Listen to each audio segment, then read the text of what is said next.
ममता बनर्जी ने अपोजिशन लीडरों को लिखा खत। जमहूरियत बचाने के लिए बीजेपी के खिलाफ मुत्तहद होने की अपील। ममता बनर्जी ने ख़त में लिखा है कि मेरा मुकम्मल यकीन है कि अब वक्त आ गया है जब बीजेपी के जमहूरियत और आइनी हमलों के खिलाफ मुत्तहद हुआ जाए। ये ख़त ममता बनर्जी ने सोनिया गांधी, शरद पवार, तेजस्वी यादव, उद्धव ठाकरे, अरविंद केजरीवाल, नवीन पटनायक और M.K. स्टालिन को लिखा है।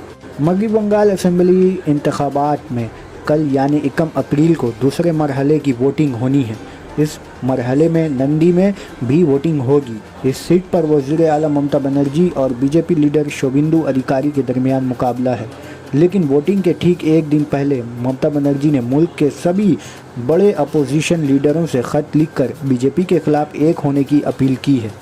गौरतलब ये है कि नंदीग्राम को शुभेंदु अधिकारी का गढ़ कहा जाता है और इसी नैरेटिव को चैलेंज करने के लिए ममता बनर्जी नंदीग्राम से इलेक्शन लड़ने पहुंची। ममता बनर्जी गुज़श्ता दिनों में मुसलसल बीजेपी पर इल्ज़ाम लगाती आ रही हैं।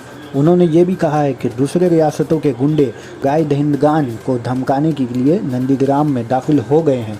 बलरामपुर गाँव और दीगर इलाकों के लोगों को भगाया जा रहा है। वो राय दहिंदगान को धमका रहे हैं।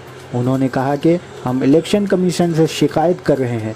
इलेक्शन कमीशन को इस पर नोटिस लेना चाहिए और कार्रवाई करनी चाहिए। वाज़ेह है कि तृणमूल कांग्रेस वज़ीर आज़म नरेंद्र मोदी के बांग्लादेश दौरे को लेकर भी इलेक्शन कमीशन में शिकायत दर्ज कर चुकी है।